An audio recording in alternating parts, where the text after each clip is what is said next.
Chapter 2 A Merry Christmas. Jo was the first to wake in the gray dawn of Christmas morning.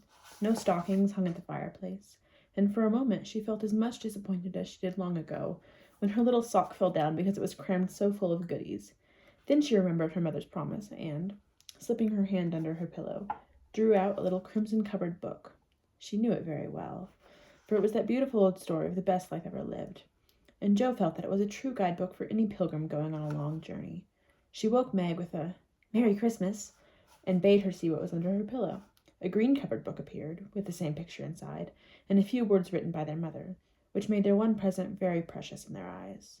Presently Beth and Amy woke to rummage and find their little books also, one dove-colored, the other blue, and all sat looking and talking about them, while the east grew rosy with the coming day. In spite of her small vanities, Margaret had a sweet and pious nature, which unconsciously influenced her sisters, especially Jo, who loved her very tenderly, and obeyed her because her advice was so gently given. "Girls," said Meg seriously, looking from the tumbled head beside her to the two little night-kept ones in the room beyond, "Mother wants us to read and love and mind these books, and we must begin at once.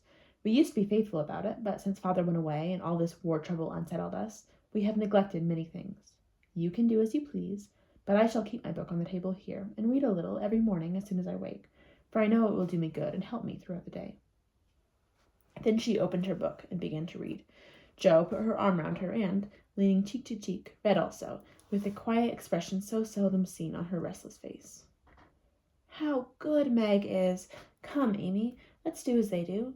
I'll help you with the hard words, and they'll explain things if we don't understand," whispered Beth, very much impressed by the pretty books and her sister's example. "I'm glad mine is blue," said Amy, and then the rooms were very still while the pages softly turned, and the winter sunshine crept in to touch the bright heads and serious faces with a Christmas greeting. "Where is Mother?" asked Meg, as she and Jo ran down to thank her for their gifts, half an hour later. "Goodness only knows. Some poor creature came a-begging, and your ma went straight off to see what was needed. There never was such a woman for giving away victuals and drink, clothes and firing," replied Hannah, who had lived with the family since Meg was born, and was considered by them all more as a friend than a servant. "She will be back soon, I think, so fry your cakes and have everything ready," said Meg, looking over the presents which were collected in a basket and kept under the sofa, ready to be produced at the proper time. "Why, where is Amy's bottle of cologne?" she added, as the little flask did not appear. "She took it out a minute ago, and went off with it to put a ribbon on it, or some such notion," replied Jo, dancing about the room to take the first stiffness off the new army slippers. "How nice my handkerchiefs look, don't they? Hannah washed and ironed them for me, and I marked them all myself," said Beth, looking proudly at the somewhat uneven letters which had cost her such labor. "Bless this child! She's gone and put Mother on them instead of M. March. How funny!" cried Jo, taking one up. "Isn't that right? I thought it was better to do so because Meg's initials are M.M., and I don't want anyone to use these but Marmee," said Beth, looking troubled. "It's all right, dear, and a very pretty idea, and quite sensible, too, for no one can ever mistake now. It will please her very much, I know," said Meg, with a frown for Jo and a smile for Beth. "There's Mother! Hide the basket, quick!" cried Jo, as the door slammed and steps sounded in the hall. Amy came in hastily, and looked rather abashed when she saw her sisters all waiting for her. "Where have you been, and what are you hiding behind you?" asked Meg, surprised to see, by her hood and cloak, that lazy Amy had been out so early. "Don't laugh at me, Jo! I didn't mean anyone should know till the time came. I only meant to change the little bottle for a big one, and I gave all my money to get it, and I'm truly not going to be selfish any more." As she spoke, Amy showed the handsome flasks, which replaced the cheap one, and looked so earnest and humble in her little effort to forget herself that Meg hugged her on the spot, and Jo pronounced her a trump, while Beth ran to the window and picked her finest rose to ornament the stately bottle. "You see, I felt ashamed of my present after reading and talking about being good this morning, so I ran round the corner and changed it the minute I was up, and I'm so glad, for mine is the handsomest now." Another bang of the street door sent the basket under the sofa, and the girls to the table, eager for breakfast. "Merry Christmas, Marmee! Many of them! Thank you for our books. We read some and mean to every day," they all cried in chorus. "Merry Christmas, little daughters! I'm glad you began at once, and hope you will keep on. But I want to say one word before we sit down. Not far away from here lies a poor woman with a little newborn baby. 6 children are huddled into one bed to keep from freezing, for they have no fire. There is nothing to eat over there, and the oldest boy came to tell me they were suffering hunger and cold, My girls, will you give them your breakfast as a Christmas present?" They were all unusually hungry, having waited nearly an hour, and for a minute no one spoke. Only a minute, for Joe exclaimed impetuously, "I'm so glad you came before we began." "May I go and help carry the things to the poor little children?" asked Beth eagerly. "I shall take the cream and muffins," added Amy, heroically giving up the article she most liked. Meg was already covering the buckwheats and piling the bread into one big plate. "I thought you'd do it," said Mrs. March, smiling as if satisfied. "You shall all go and help me, and when we come back we will have bread and milk for breakfast, and make it up at dinner time." They were soon ready, and the procession set out. Fortunately, it was early, and they went through back streets, so few people saw them, and no one laughed at the queer party. A poor, bare, miserable room it was, with broken windows, no fire, ragged bedclothes, a sick mother, wailing baby, and a group of pale, hungry children cuddled under one old quilt, trying to keep warm. How the big eyes stared, and the blue lips smiled as the girls went in. "Oh, mein Gott, it is good angels come to us," said the poor woman, crying for joy. "Funny angels in hoods and mittens," said Joe, and set them to laughing. In a few minutes it really did seem as if kind spirits had been at work there. Hannah, who had carried wood, made a fire, and stopped up the broken panes with old hats and her own cloak. Mrs. March gave the mother tea and gruel, and comforted her with promises of help, while she dressed the little baby as tenderly as if it had been her own. The girls, meantime, spread the table, set the children around the fire, and fed them like so many hungry birds, laughing, talking, and trying to understand the funny broken English. "Das ist gut! Danke, Kinder!"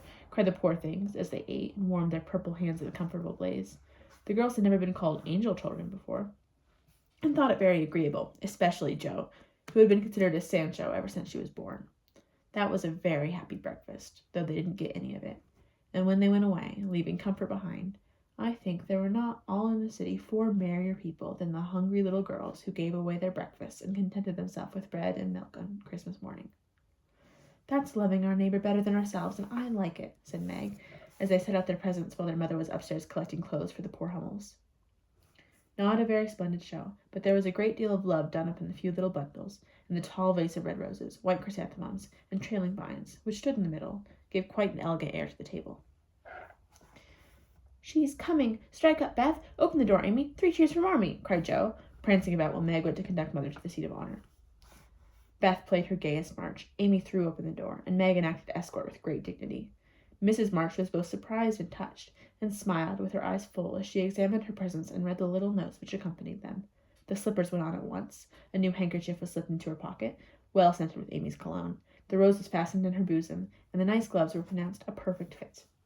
There was a good deal of laughing and kissing and explaining, in the simple, loving fashion which makes those home festivals so pleasant at the time, so sweet to remember long afterward, and all fell to work. The morning charities and ceremonies took so much time that the rest of the day was devoted to preparations for the evening festivities. Being still too young to go often to the theater, and not rich enough to afford any great outlay for private performances, the girls put their wits to work, and necessity being the mother of invention, made whatever they needed. Very clever were some of their productions: pasteboard guitars, antique lamps made of old-fashioned butter boats covered with silver paper, gorgeous robes of old cotton, glittering with tin spangles from a pickle factory, and armor covered with the same useful diamond-shaped bits left in sheets when the lids of preserve pots were cut out. The big chamber was the scene of many innocent revels. No gentlemen were admitted, so Joe played male parts to her heart's content, and took immense satisfaction in a pair of russet leather boots given her by a friend, who knew a lady who knew an actor. These boots, an old foil, and a slashed doublet, once used by an artist for some picture, were Joe's chief treasures and appeared on all occasions. The smallness of the company made it necessary for the 2 principal actors to take several parts apiece, and they certainly deserved some credit for the hard work they did in learning 3 or 4 different parts, whisking in and out of various costumes, and managing the stage besides. It was excellent drill for their memories, a harmless amusement, and employed many hours which otherwise would have been idle, lonely, or spent in less profitable society. On Christmas night, a dozen girls piled onto the bed which was the dress circle, and sat before the blue and yellow chintz curtains in a most flattering state of expectancy. There was a good deal of rustling and whispering behind the curtain, a trifle of lamp smoke, and an occasional giggle from Amy, who was apt to get hysterical in the excitement of the moment. Presently a bell sounded, the curtains flew apart, and the operatic tragedy began. A gloomy wood, according to the one playbill, was represented by a few shrubs and pots, green baize on the floor, and a cave in the distance. This cave was made with clothes, horse for a roof, bureaus for walls, and in it was a small furnace in full blast, with a black pot on it and an old witch bending over it. The stage was dark, and the glow of the furnace had a fine effect, especially as real steam issued from the kettle when the witch took off the cover. A moment was allowed for the first thrill to subside, and Hugo, the villain, stalked in with a clanking sword at his side, a slouching hat, black beard, mysterious cloak, and the boots. After pacing to and fro in much agitation, he struck his forehead and burst out in a wild strain, singing of his hatred for Roderigo, his love for Zara, and his pleasing resolution to kill the one and win the other. The gruff tones of Hugo's voice, with an occasional shout when his feelings overcame him, were very impressive, and the audience applauded the moment he paused for breath. Bowing with the air of one accustomed to public praise, he stole to the cavern and ordered Hagar to come forward, commanding, "What ho, minion! I need thee!" Out came Meg, with gray horsehair hanging about her face, a red and black robe, a staff, and cabalistic signs upon her cloak. Hugo demanded a potion to make Zara adore him, and wanted to destroy Roderigo. Hagar, in fine dramatic melody, promised both, and proceeded to call up the spirit who would bring the love philtre. "Hither, hither, from thy home, airy sprite, I bid thee come, born of roses, fed on dew, charms and potions canst thou brew, bring me here with elfin speed, the fragrant philtre which I need, make it sweet and swift and strong, spirit, answer now my song." A soft strain of music sounded, and then at the back of the cave appeared a little figure in cloudy white, with glittering wings, golden hair, and a garland of roses on its head. Waving a wand, it sang, "Hither I come from my airy home, afar in the silver moon. Take the magic spell and use it well, or its power will vanish soon." And dropping a small gilded bottle at the witch's feet, the spirit vanished. Another chant from Hagar produced another apparition, not a lovely one, for with a bang an ugly black imp appeared, and, having croaked a reply, tossed a dark bottle at Hugo and disappeared with a mocking laugh.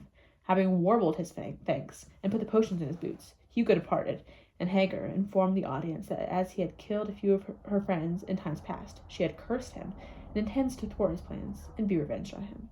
Then the curtain fell, and the audience reposed and ate candy while discussing the merits of the play. A good deal of hammering went on before the curtain rose again, but when it became evident what a masterpiece of stage carpentry had been got up, no one murmured at the delay. It was truly superb. A tower rose to the ceiling. Halfway up appeared a window with a lamp burning on it, and behind the white curtain appeared Zara in a lovely blue and silver dress, waiting for Roderigo. He came in gorgeous array, with plumed cap, red cloak, chestnut lovelocks, a guitar, and the boots, of course. Kneeling at the foot of the tower, he sang a serenade in melting tones. Zara replied, and, after a musical dialogue, consented to fly. Then came the grand effect of the play. Roderigo produced a rope ladder, with 5 steps to it, threw up one end, and invited Zara to descend. Timidly she crept from her lattice, put her hand on Roderigo's shoulder, and was about to leap gracefully down when, alas, alas for Zara! She forgot her train. It caught in the window. The tower tottered, leaned forward, fell with a crash, and buried the unhappy lovers in the ruins. A universal shriek arose as the russet boots waved wildly from the wreck, and a golden head emerged, exclaiming, "I told you so! I told you so!" With wonderful presence of mind, Don Pedro, the cruel sire, rushed in, dragged out his daughter with a hasty aside. "Don't laugh. Act as if it was all right," and, ordering Roderigo up, banished him from the kingdom with wrath and scorn. Though decidedly shaken by the fall from the tower upon him, Roderigo defied the old gentleman and refused to stir. This dauntless example fired Zara. She also defied her sire, and he ordered them both to the deepest dungeons of the castle. A stout little retainer came in, with chains, and led them away, looking very much frightened and evidently forgetting the speech she ought to have made. Act third was the castle hall, and here Hagar appeared, having come to free the lovers and finish Hugo. She hears him coming and hides, sees him put the potions in 2 cups of wine, and bid the timid little servant, "Bear them to the captives in their cells, and tell them I shall come anon." The servant takes Hugo aside to tell him something, and Hagar changes the cups for 2 others, which are harmless. Ferdinando, the minion, carries them away, and Hagar puts back the cup which holds the poison meant for Roderigo. Hugo, getting thirsty after a long warble, drinks it, loses his wits, and after a good deal of clutching and stamping, falls flat and dies, while Hagar informs him that what she has done in a song of exquisite power and melody.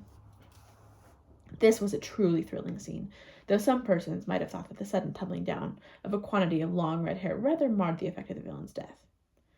He was called before the curtain, with a great propriety appeared, leading Hagar, whose singing was considered more wonderful than all the rest of the performance put together.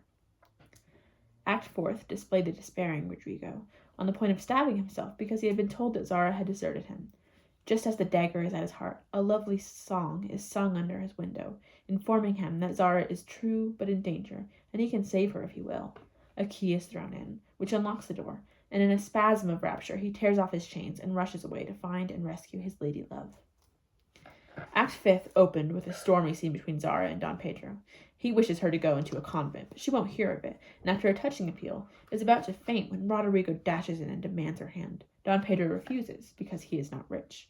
They shout and gesticulate tremendously, but cannot agree, and Roderigo is about to bear away the exhausted Zara, when the timid servant enters with a letter and a bag from Hagar, who has mysteriously disappeared. The latter informs the party that she bequeaths untold wealth to the young pair, and an awful doom to Don Pedro, if he doesn't make them happy.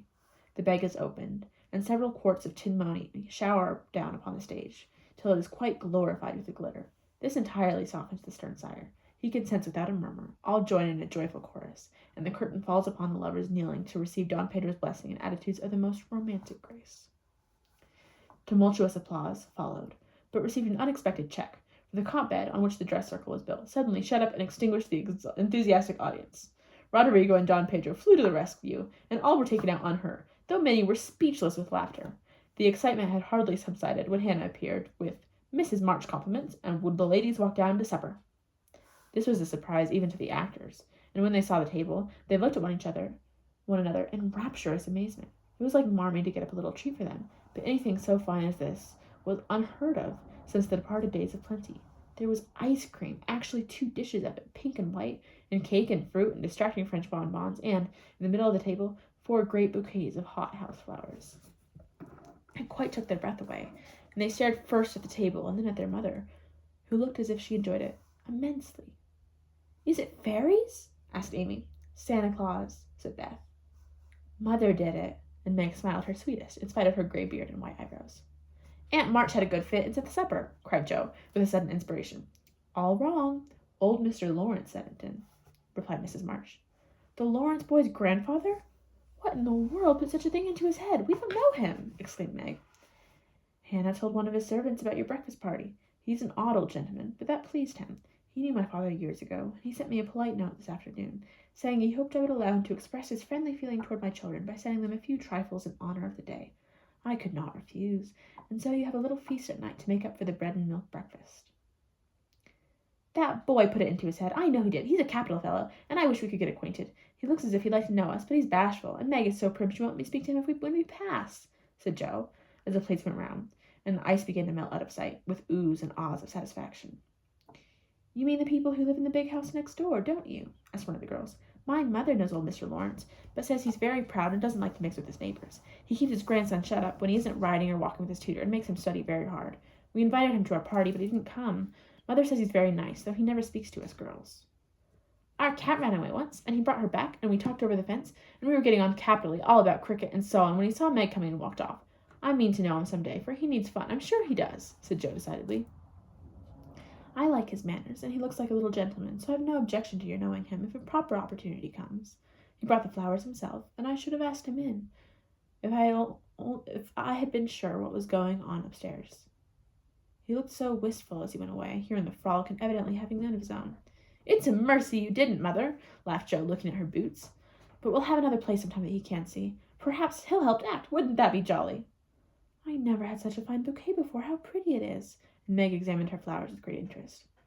"They are lovely, but Beth's roses are sweeter to me," said Mrs. March, smelling the half-dead posy in her belt. Beth nestled up to her and whispered softly, "I wish I could send my bunch to Father. I'm afraid he isn't having such a Merry Christmas as we are."